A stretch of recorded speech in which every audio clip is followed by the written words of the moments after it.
So I had a post about minimum wage today, and during a discussion between a few folks on my timeline, it was brought up that poverty was the cause of violence and criminal activity in poor black communities. So poverty was what's causing these criminal behaviors. I really wanted to address that here and now on this channel as well as I had addressed it there. Although there is a correlation between poverty and criminal activity, correlation is not causation. So we don't know that poverty causes criminal behavior.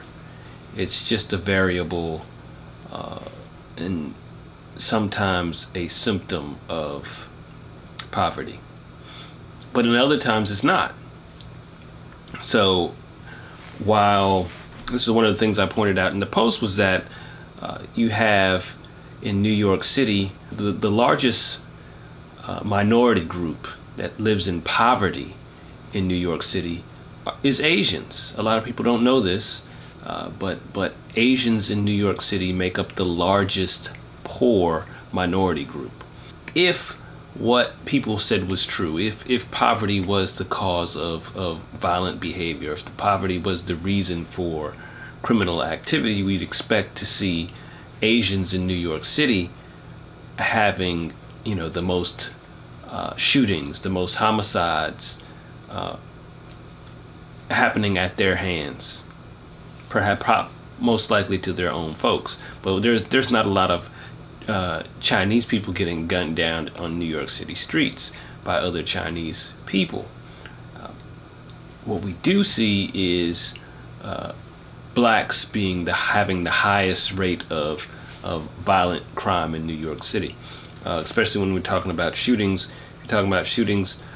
Blacks committed like 70% of the shootings. We can see that and cite that, but we also have to take a step back and say that's not poverty's fault. We can't just simply blame poverty for that. A lot of people want to talk about how poverty came to be in America, and there's always a reason. People always want to talk about who's to blame for the poverty, and poverty is, I've heard people blame capitalism for poverty, which is ridiculous because poverty came first before capitalism. So capitalism can't create poverty. It can only take people out of poverty. It just can't seem to take everyone out of poverty at the same time. So the people who get out seem to be scapegoats for those who don't, and for the politicians who like to tell those people who aren't that it's somebody else's fault. We human beings like to blame other human beings for their problems, and politicians like to sell you people to blame. So here, I'll give you the people to blame if you vote for me, kind of thing. So politicians are in the business of selling us these ideas that we are victims. Again, I've talked about victimhood in other videos. Politicians sell us victimhood on a silver platter, and most certainly those on the left love to sell people victimhood. As someone who looks at poverty and looks at history, you can look at the black community back in the 40s and 50s, and back then there was much more poverty in the black community and much less violent crime, much less crime in general. So we can't say that poverty is the reason for this crime. Now, people can point to many things. They've also pointed to racism, which also doesn't make sense because racism was basically legal in those times. You had, Jim Crow laws and everything like that. It was legal to discriminate. And even still, black folks weren't killing one another at the rates that they are today. So there has to be some other factor. There has to be something else that we look at. And I think that,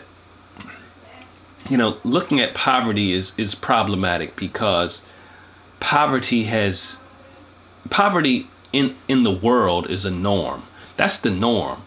Having money is kind of like the oddball. That's something that's just relatively new. People becoming wealthy is relatively new in the grand scheme of things, and people don't look at it like that. They don't look at the fact that capitalism and commerce is what has brought people into wealth.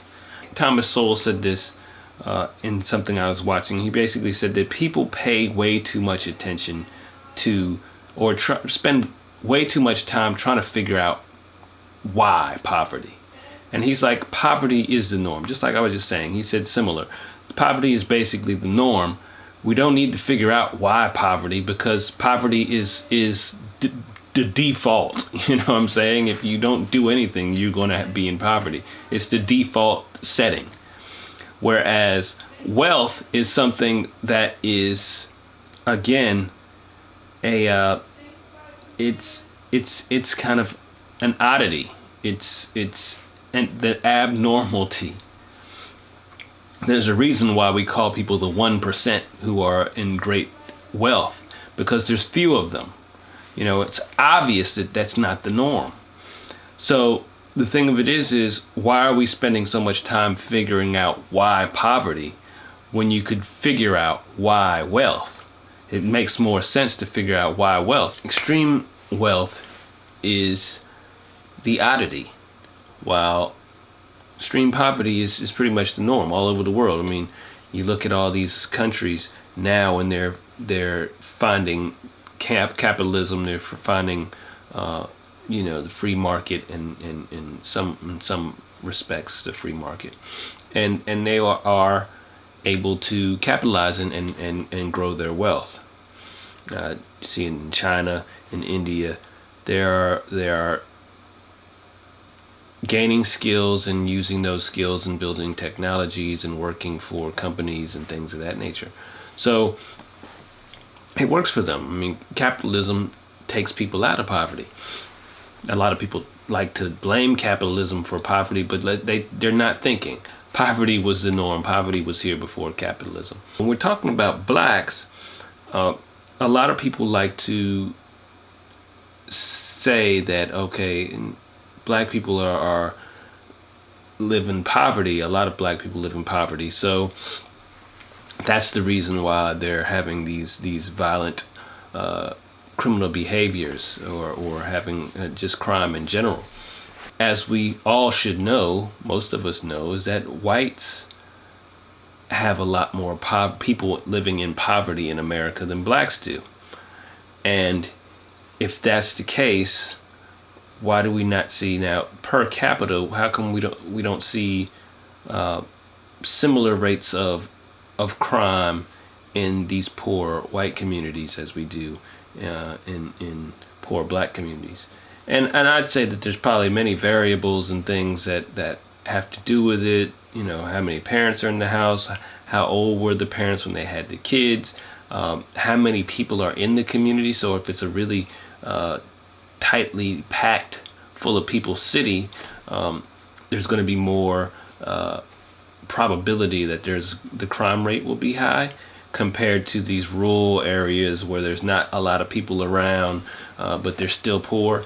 Like in some places in middle America where there are a lot of whites, they don't live so tightly in these places that are very tight together. Some of the problem when it comes to poverty has to do with the fact that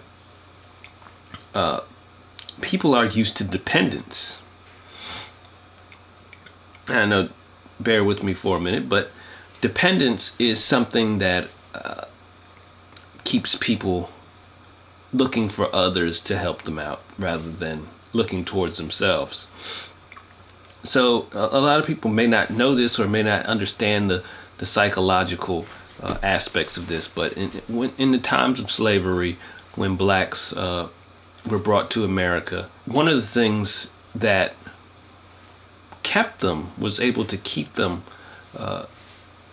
in captivity, was the fact that they depended on their masters. You're able to keep people in check when they have to depend on you. So the government has a lot of people dependent on it, and by because they have a lot of people dependent, a lot of people will make arguments in support of the government rather in support of themselves and responsibility. So it's much easier to be able to blame the government, and the government's happy to take that blame as long as you're voting in the right politicians and so on and so forth. People don't want to hear about being responsible themselves. I mean, responsibility is just not, it's not people's favorite topic. However, again, responsibility is what boosts people up into wealth. Being able to pick up a skill, you're responsible for helping you acquiring this skill, but you're also responsible for implementing that skill. You know, when you go to a job and using those skills to work towards goals that actually will bring in some amount of income. So that takes responsibility. It takes, you know, getting up in the morning, going to work, doing what you have to do, you know, on a daily basis, basically. That is responsibility. However, if we're advocating for people to continue to get government benefits, then you're advocating for people to stay in this cycle of dependency.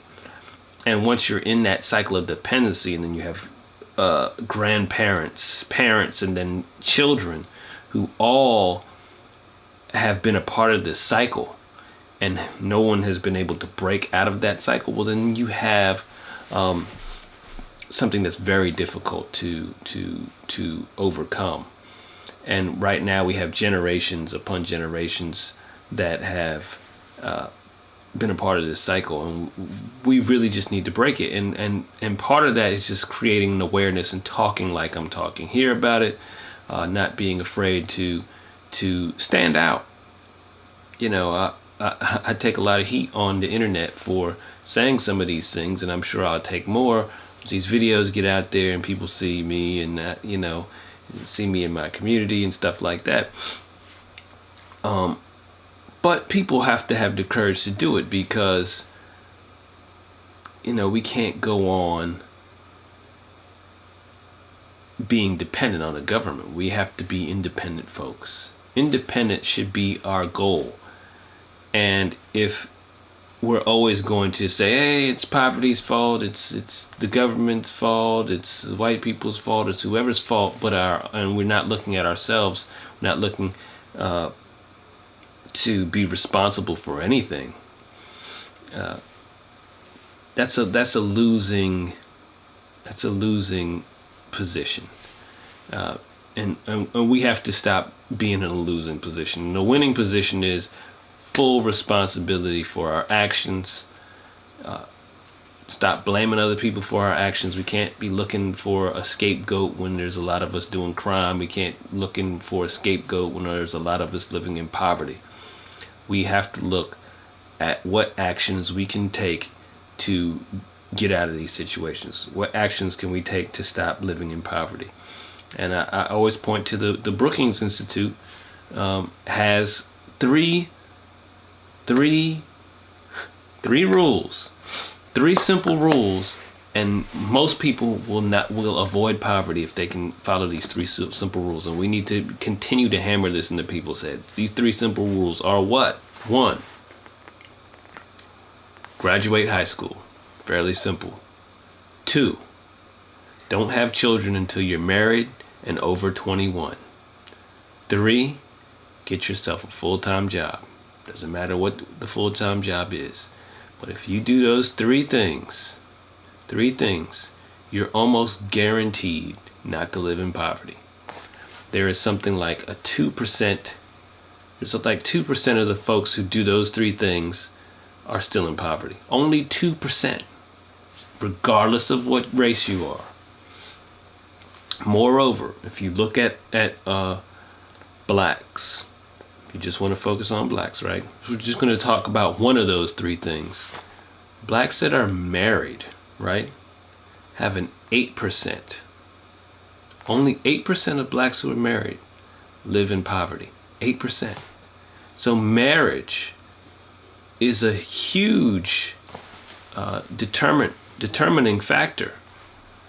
So we gotta stop, and this is a choice. There's no one you can blame for who you decide to lay down with and have kids with. No one to blame but yourself. If you decide to go have kids when you're not married, like I did it twice, it's a huge stumbling block. If you choose to do these things, then you put yourself at a disadvantage. I didn't know these things. I didn't know these three things. I'm much a part of hip hop culture. I'm much a part of some of these portions of culture that I am critical of now. And I'm critical of them because I know them. I know these things. I know my people who abide by these cultural traits, or cultural norms rather. So, I think that we need to fix some things. I mean, plain and simple, we need to go out here and we need to fix some things and stop blaming everything on poverty. Stop blaming everything on stop blaming in general. Now, I'd probably do another video on blame. We gotta stop that. What we need to focus on is getting ourselves back into the competition. The world is a competition. We need to be competing. And in order to compete, you don't sit there and talk about the team. You don't sit there complaining to the ref about the other team's fouling. That's a waste of time. After he calls it, that's what it is. You got to keep playing the game. So again, I'm Chi Brown. This is Considered Culture.